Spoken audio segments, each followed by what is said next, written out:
1960 U.S. Census Enumeration Districts. End of a chapter. This is my second YouTube video on the 1960 U.S. Census. For the recently released 1950 Census, I produced 28 online videos.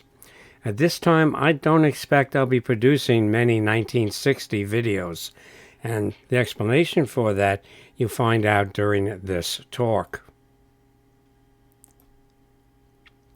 So here is the 1960 title of the video that is online. This video is going to prepare you for a culture shock: the use of computer forms and procedures for the population and housing schedule. I was able to do that because I got a Enumerator kit for 1960. That's my primary source material, and there's some training information documents there. Very, very helpful. My expertise is in the use of enumeration districts. I can't just refer you, when talking about 1960 enumeration districts, or EDs as they are abbreviated, to this video that you're looking at on the subject involving the 1930 to 1950 censuses. The 1960 EDs are, as they say, a different kettle of fish, and not, in my opinion, an improvement. Why my interest and emphasis on enumeration districts? Well, our one-step site at stevemorse.org has census locational tools, and they are dependent on well-described enumeration districts. Let me tell you about our tools. I have a video on how we put together the basic census finder utility in winter of 2002. Here I show a 2010 picture of Steve Morse on the left, myself on the right, and behind us, Dave Case. That's a 2006 picture. So for the next 2 decades, we put online many census utilities. You're looking at a list of searchable ED definitions for 7 U.S. censuses that we have on the one-step site. For the 1950 census, the last one, I added to the definitions over 79,000 small community names. In addition to that, we also provided street indexes for every ED within large cities that one could use if you had an address for your census year target. You can see that for 1950, we put in quite a bit of work, and lots of urban areas have these street indexes. We continue to maintain and upgrade these databases with input from the public, and will do that as long as needed. So, do researchers use our tools? Do you guys use them? On opening day of the 1940 census on April 2nd, 2012, our website got over 2.25 million hits, and our databases were used by the official 1940 website at the National Archives. And on opening day of the 1950 census, with lots of competition, we still got over 1.125 million user hits. Pretty good. Our past efforts were recently rewarded with the Shirley M. Barnes Records Access Award for 2022. And it was done online. We accepted that award. Here are pictures from the ceremony, and I'll show you the people involved. Unfortunately, Dave Case died in a rafting accident a few years ago, and his brother Glenn received the award on behalf of the family. So let me tell you some reasons for our success. We filled a major need for census locational tools for U.S. and New York City censuses. By having a collection of tools from multiple urban and rural areas, it increased our usefulness to researchers. We gathered census resources and created ED datasets years in advance as to when they were needed. That's for most of them, not the very first one. Not time and advanced planning contributed to our success. Our datasets were created with the help of over 230 volunteers over the last 20 years without use of OCRs or AIs or ML on some of this new technology. Using desktop computer systems, simple film scanning equipment, a presence on the internet, and our ability to create computer programs to help the transcriptions, we accomplished our goals. We had access to National Archives Enumeration District definition films that we digitized, and also we had the ED maps. Also, Joel's collection of over 700 city maps from the 20th century helped in the transcriptions and proofing of files. Using the one-step site, stevemorse.org, and the programming abilities of Steve brought out tools before the public on a well-known, intuitive platform. All of the tools were provided free of charge to users and were available online years, in most cases not days, before that census became public. So let me go through the history of enumeration districts for you, give you some background on that. So until 1880, the U.S. Census was based on state, county, township, or city. And then in 1880, the enumeration districts became the basic sampling unit.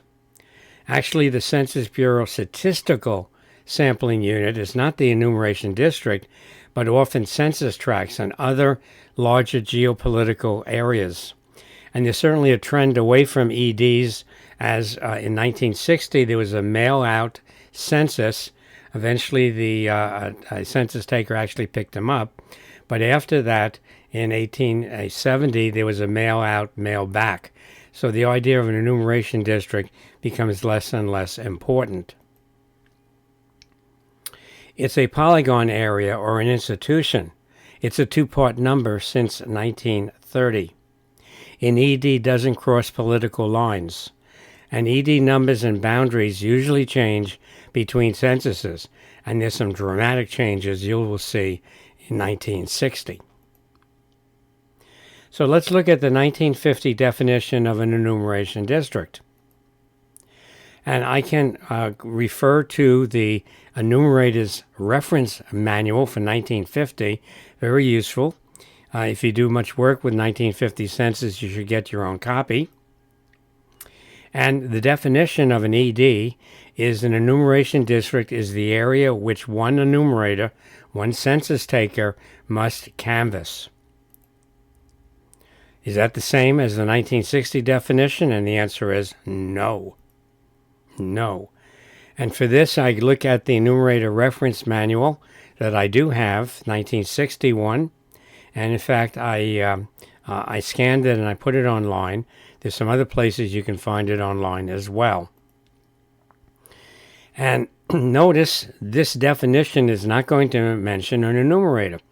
So it says ED defined, an enumeration district is one of 300,000 small areas into which the entire country is divided for the purpose of census enumeration. Our census statistics are the result of combining all the data collected in every enumeration district of every town, township, county, city, state, and area under the jurisdiction of the United States. Now it's interesting, why don't they mention the enumerator in terms of the definition? So let's try that again. This is try 2 for the 1960. And there's a really nice booklet from the Census Bureau that you can get a copy of about the procedural history of the 1960 census. If you're going to do a talk on the 1960 census, you might want to get a copy of this. And there's a lot of information here. So how are EDs defined? Once the necessary material, this is map material for a county, was obtained, maps, boundary information, 1950 population or perhaps special census figures, location of institutions, EDs could then be defined. The EDs were delineated by outlining them on the existing base maps. Census Bureau didn't make their own maps. The major consideration in delimiting EDs was that no ED could cross any of the boundary lines for any of the different types of areas for which data were to be published. Areas which had to be considered, and there's a whole bunch of them there. So it's no wonder that in 1950, about 1,000 enumeration districts had no population, because by the time you had to meet all these requirements, you had to make an enumeration district up. So it might have been an island separated by all of these lines. But within a given political or statistical area, problems of enumeration determined the criteria for ED designation as well. No ED was to be larger than one enumerator could be expected to canvass in the time allotted for the enumeration. We'll see there's a modification about that later. In general, EDs were to contain no more than 1,500 inhabitants. There are also special areas which it was desirable to enumerate separately. Military reservations, Indian reservations, national parks, large institutions, especially prisons and hospitals. Insofar as possible, EDs would have boundaries which would be readily recognizable by the enumerators, such as rivers, highways, etc. So, in 1950, how was a specific ED described? Well, the descriptions are on National Archives film. They're from the Census Bureau, and the major film series T1224 covered from 1910 to 1950 ED definitions. You notice there's a cutoff point, 1950. There's no 1960 in that film. There were 38 rolls of that film, and I scanned all the rolls, and we put them online in 2013. That early peak will not occur for the 1960 census definitions. I'll show you why in a second. So this is what the 1950 definitions look like. Very nice. Here we have, it looks like it's a place in Texas. It doesn't give you much information. These are just precinct numbers. You notice the populations are shown there. Here's a little bit more higher population area. This is in California, Contra Costa County. And here, the enumeration district, like 7-12, is defined in terms of a highway. It could be a creek. It could be something else like that. So there's a little bit more information here. You notice in 713 we find out that there were a lot of people there, over 3,500, and that enumeration district was subdivided after the map was made into an A, B, and C part. And then here is a 1950 definitions for Los Angeles, 66-541 on the top. There's a lot of information here. Lots of information. Population number, block numbers that are in that enumeration district. And the lines themselves, Franklin Avenue is the north boundary, Tamar Avenue the east boundary, Yucca the south boundary, and Vine the west boundary. So the way the four lines are there, there's a lot of information. Not only the text, but the format. And we preserved that with our formatting of the definitions. We had our own protocols.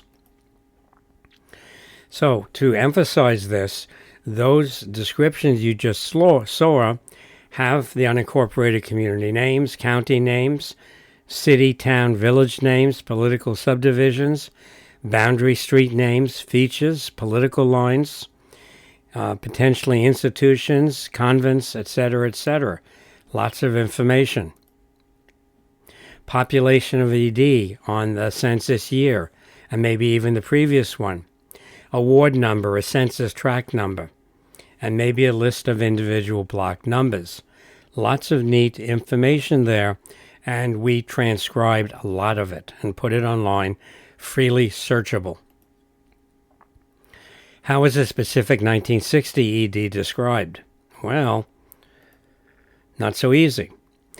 Over the past few years, I've asked, where are the 1960 ED text descriptions like we have been using for a number of the censuses?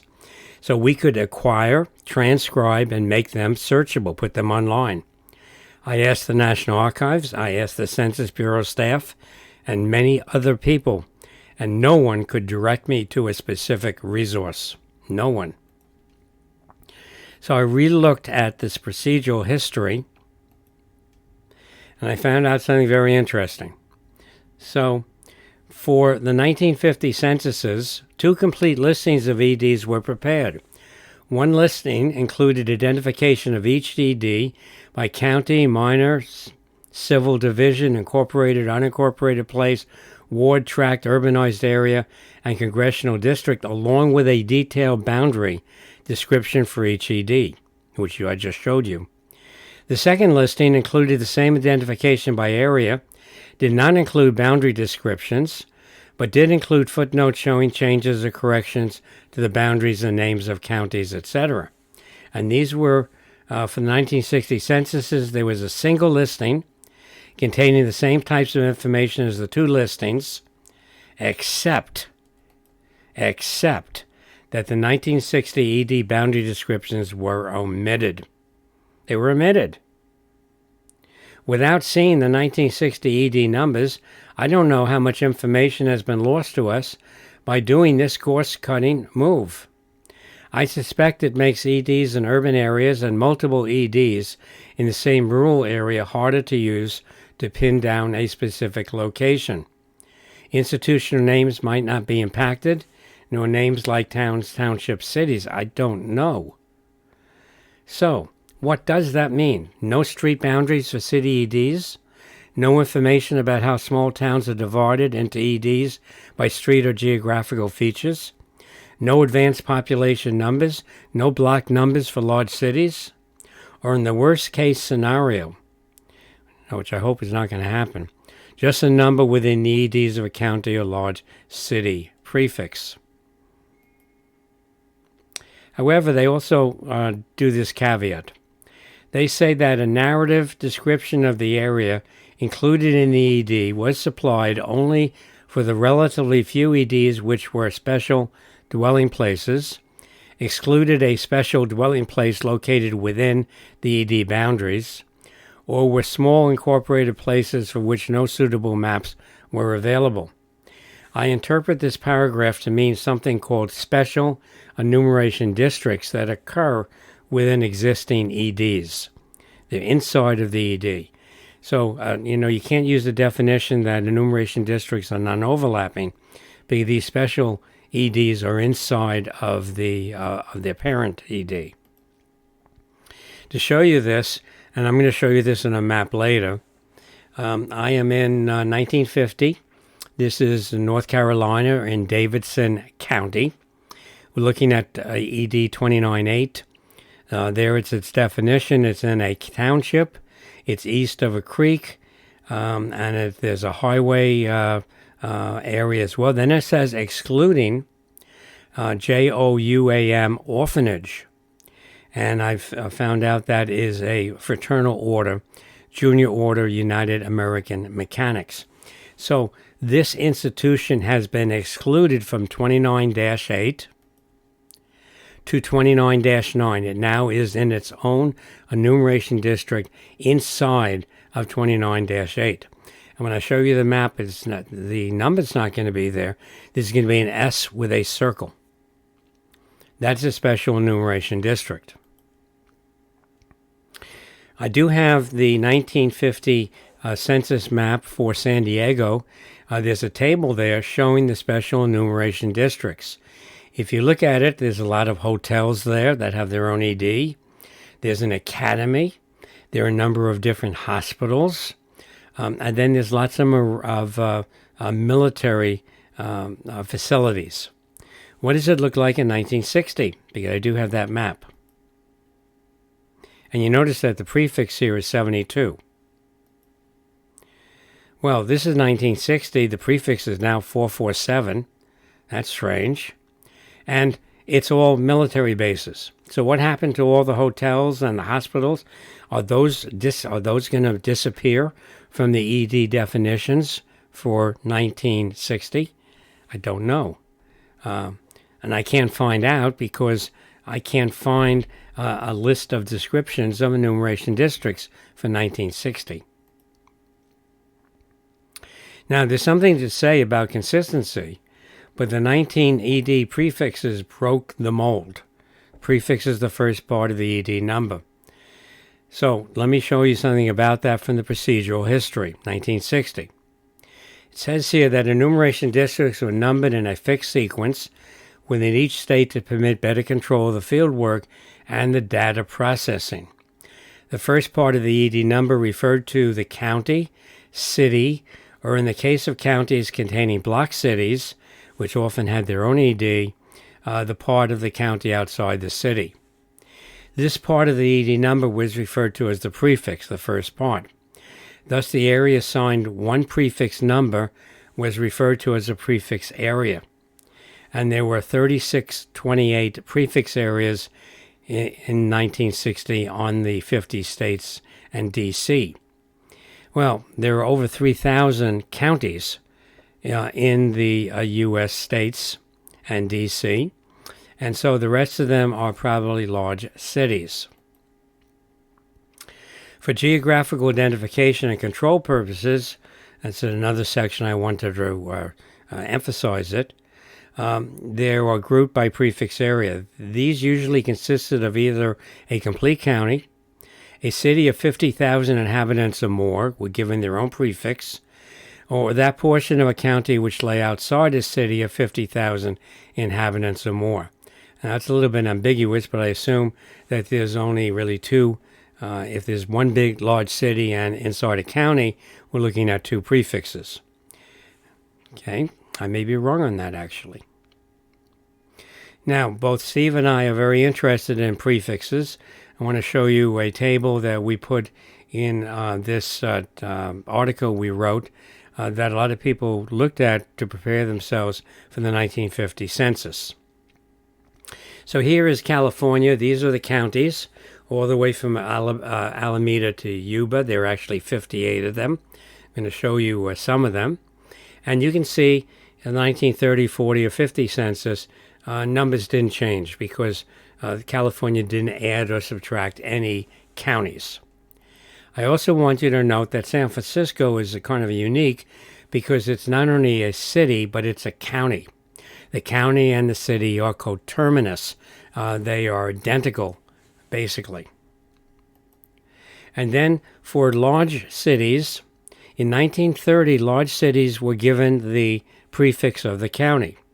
In 1940, large cities were given their own prefix if they were over 100,000. And these were determined before. So, for instance, Sacramento had over 100,000 people in 1940, but does not have its own prefix, because I don't think the Census Bureau thought that it would be that large. And then in 1950, they decided that all cities of 50,000 or more should have their own ED prefix. So that's the reason why you look at something like Los Angeles. In 1930, the prefix of the city was 19. In 1940, was 60. In 1950, was 66. And you notice that San Francisco is not on this list because they used that number that was kind of like a county placement number. Is that what we're going to see in 1960? Also, like San Francisco, we can go look at New York City. You're looking at the large numbers are the prefixes. Bronx County, which is coterminous with the Bronx, had a prefix of 3. Brooklyn has a prefix of 24 that's coterminous with Kings County. And so all of these prefixes didn't change from 1930, 1940, and 1950. If you want to look up Brooklyn, on those 3 censuses, the prefix would be 24 for each one. Well, that's not going to happen in 1960. And it's a little bit complicated, but there is a pamphlet that you can get from the Bureau of the Census on Geographic Identification Code Scheme. And you can find this online, and I'll probably put this on the show notes. So, prefix area and ED numbers. For purposes of enumeration, the entire country was divided into 3628 prefix areas and further subdivided into approximately 270,000 small areas called enumeration districts. ED boundaries were established so as to observe political and statistical areas. The prefix areas were defined prior to the actual census enumeration for administrative reasons and processing convenience. In general, each prefix area represented a city of 50,000 or more persons, but look, now they're going to start at the number 400. Or a county or remainder of a county outside a city of 50,000 or more. So they're going to fool around with that. 400 to 499. So now city prefixes in most cases are going to be a magnitude higher than on the 1950 census if you found them there. And I want to show you now that I'm looking at the new numbers for these cities. You'll find out that there are at the level of 400, but look at Los Angeles. Instead of having a single prefix, now there are six different prefixes there. That's crazy. So one large city isn't just a single prefix. There may be multiple prefixes there. I hope the 1960 ED maps have good legends. To further complicate things, San Diego has a prefix of 447 and Stockton 461. So I wanted to find out whether I could figure out all the numbers in between. The ones in purple have a prefix in 1960. They did not have a prefix in 1950. So as you can see, San Francisco now has its own prefix. But the county prefix is also on the table. I don't understand why that happened. If we go and look at Santa Clara has a prefix of 455. But that also can be applied to a number of smaller communities like Los Altos, like Mountain View. Palo Alto and Sunnyvale are over 50,000. They could have had their own prefix, I guess, but remember the prefixes were given before the census was done. We look at Santa Cruz.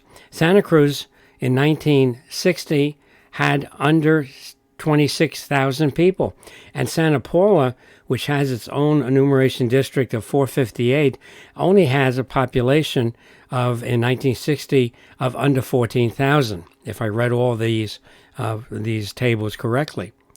So it's completely confusing to me what's going on here with the way they assigned prefixes, multiple prefixes based on population. Going to be very messy.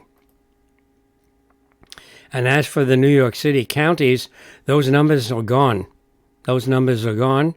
And instead of that, these individual parts of the city of New York are giving their own prefix. So the prefix 3 is gone, 31 is gone, etc. as we go through this. Very, very interesting. Okay. At least we can see the usual ED formatted maps for 1960, right? Not quite. Let me introduce you to something called Enumerator Assignment Areas. This is completely different. Look at the procedural history. A lot of stuff here, but I thought it was interesting to do most of this.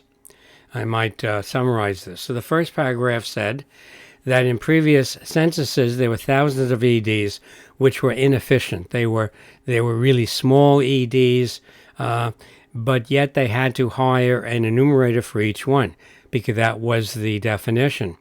So what they did for the 1960 censuses, that they took these small adjacent EDs and they grouped into larger areas called enumerator assignments, or EAs. Only one map was supplied to each enumerator, and if they had multiple EDs, they would be delimited. They had to do each one in sequence. They point out in the second paragraph that they looked at this in North Dakota in 1958. And in North Dakota, let's see, the results of the North Dakota study indicated that fewer than 800 enumerator assignments would be sufficient for the 1960 census, or doing the 1950, in comparison to the 2,600 EDs in the state in 1950. So instead of hiring 2,600 enumerators, census takers, you can give more work to 800 of them. And so in addition to greatly reducing the number of maps, there were lots of advantages here in terms of it. Okay, and you can imagine that. So on the bottom, they say of the 240,000 EDs originally delineated for the 1960 censuses in the 50 states and D.C., they were grouped as necessary to establish about 160,000 enumeration assignments. And you can read more about that.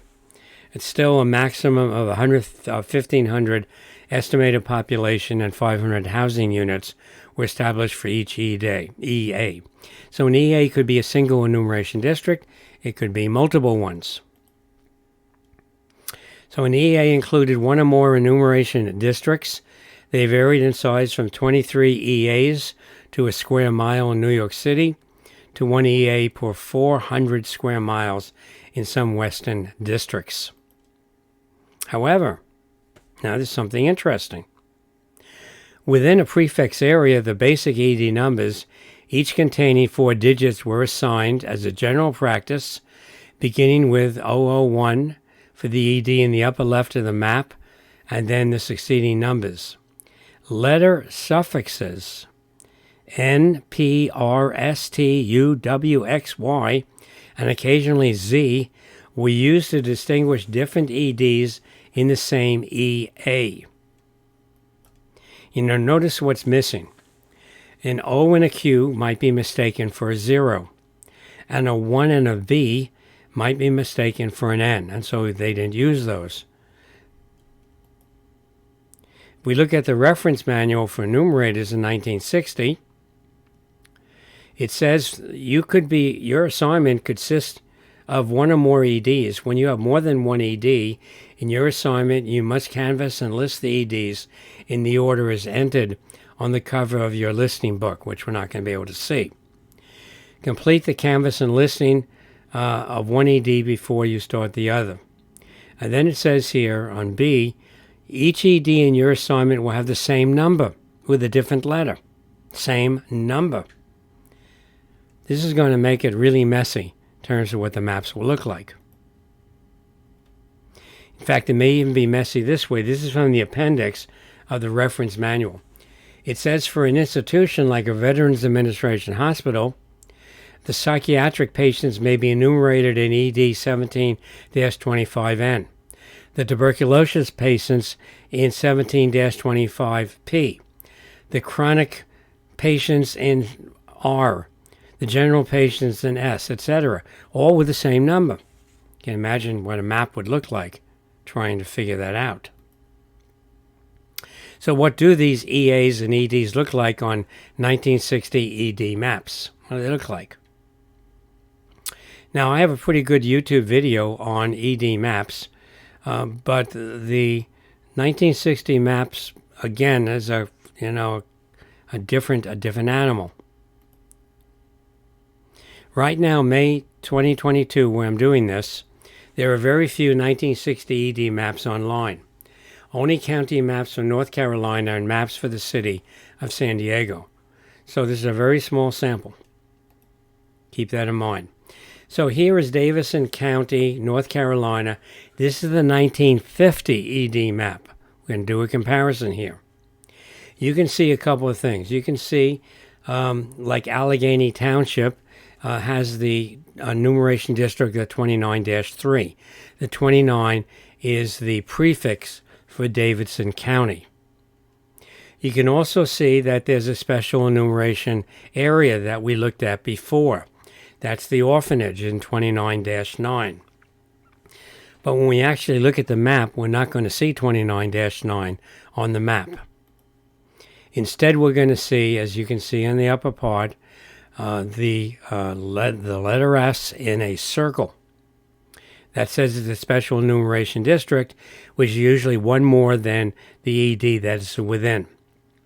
So here is 29-8 in the bottom, and therefore it's one more, it's 29-9. Here's another part of that map. You see that every single one of these enumeration districts are outlined. They all have the prefix on it. There is a small town there called Thomasville, and there's a range of EDs shown there. So how would you try and figure out what the definitions are? Well, because and one more thing here. This is a special okay, this is the Thomasville, North Carolina city map. And you can see toward the left there is an S in a circle there. And that actually, in the city map, is a special enumeration district as well. That happens to be an orphanage. But it's within 29-54. Forgot I had shown the 1950 city map. So I expect that we will see city maps for 1960. So how do we know, what's in which of those enumeration districts? And the answer is because we transcribe all of the enumeration definitions. You can come here. This is the unified tool. What you can do is you can pick North Carolina. You pick Davidson. Thomasville is really small. It doesn't, I think, it may not have its own map. I think it might actually have the map, but let's assume that we're interested in anything that has Thomasville on the ED definition. So we type that in. We get all of these EDs, and then we press more details. And when we do so, we see all of the enumeration districts and their definitions. The ones on the top are the city, showing you their street boundaries. Then the ones on the bottom are in the township. I'm not sure we're going to see any of that stuff, any of the definitions on there. We might see Thomasville City. We might see Thomasville Township. I'm not sure how much of the other things we will get to see in 1960. Now, if we look at the 1960 Davidson County, North Carolina map, the orphanage is no longer a special enumeration district. These maps have dropped the prefix. So on the legend, it says all ED numbers preceded by 29. You can see here we are up, and there's 41N. Remember, it's 29-41N. You can see that the orphanage is still there. In fact, I think it's still in operation today, but it's not defined anymore. We've lost some information. If we look in Thomasville Township, we don't see clearly that there's a town there. In addition to that, there's lots of sequences, 16 to 22. You're going to have to go through all of them if you before a name index is available. And then if we look to the left, we start to see these NPR. So if you look at the upper left, Hampton Township, an enumerator got ED 33. And then it was 33N, 33P, 33R. And then there is the College Township. Then there is a 35N. There's a 35P. There's a 35R and a 35S. It can be a little bit more difficult to figure out these maps. Here's the city of San Diego. Look at 168 on the left. I think you can just barely see, let's see, 168, N is on the bottom right, N, P, R, S, T, U. And all the way on the right, there's a 165, which has an NPRS. So it's going to be pretty sloppy. You're going to have to get used to these sorts of maps. All right, I also want to tell you about splits.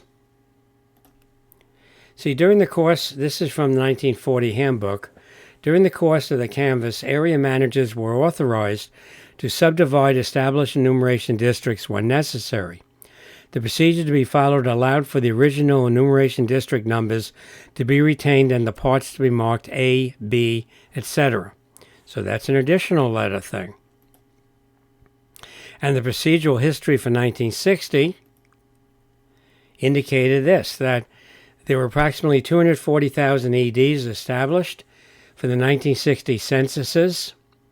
However, in both the field operation and the processing operations, it was sometimes necessary to split EDs into two or more parts.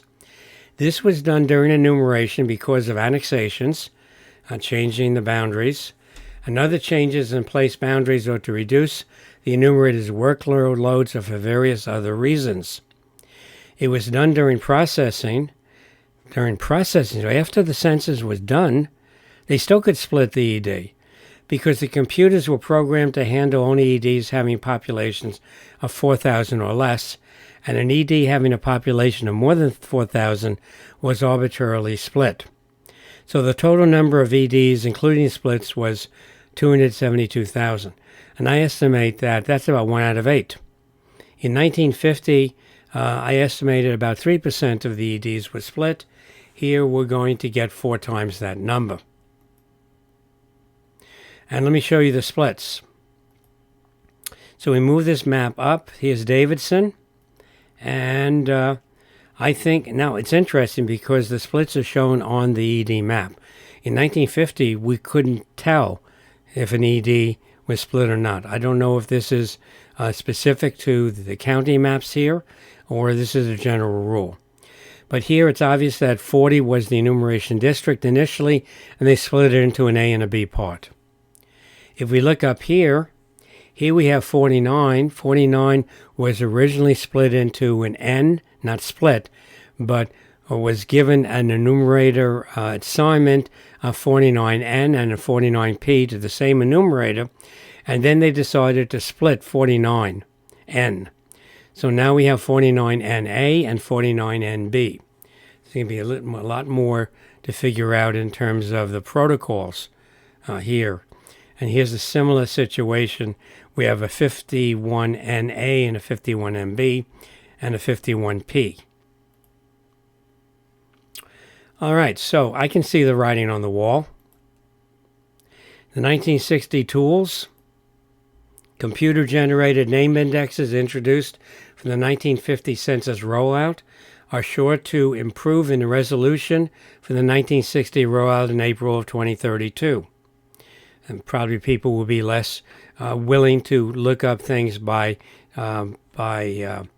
area before then, by location. But there will be need to be 2 name indexes, because you're going to find out there's going to be a short form and one for the long form. I expect that the National Archives, which put over 9,500 ED maps online for the 1950 census, to again depend on digitizing the 1960 maps for use by the public well before the rollout of that census in April of 2032. It will be their main non-name tool for finding people, especially if I'm right about the ED definitions that they're not there. From my limited 1960 map sample, I don't think the 1960 ED maps have as high a resolution as the 1950 maps. So my crystal ball is that there's no centralized source that I know of for specific 1960 ED descriptions like what we had for 1950.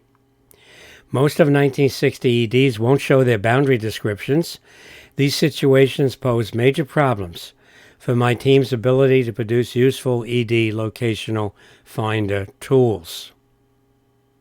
I anticipate that geographical information system overlays of 1960 addresses and locations over 1960 ED maps linking to specific ED districts Introduced by Ancestry.com, that's a subscription service, for the 1950 rollout is sure to improve and be repeated by others for the 1960 rollout.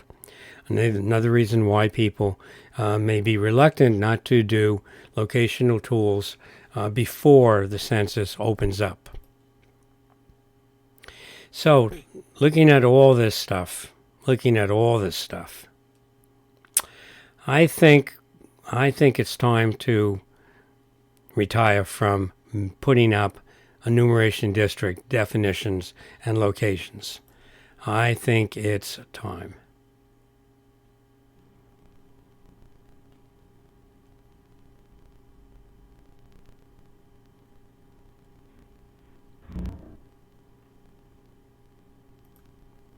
I think we did pretty good for 2 decades.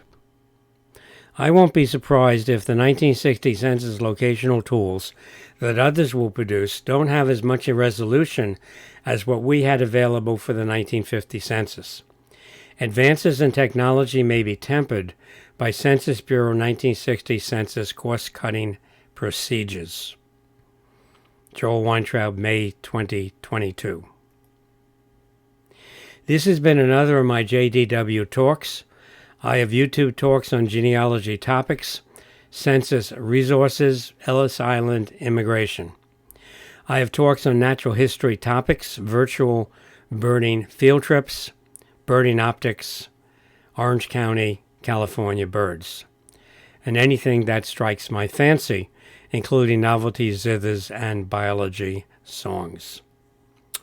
So I hope that this combination of 1960 census videos, the first one showing you how it was actually done, showing you the forms, and this one about enumeration districts will prepare you when it comes out in April 2032.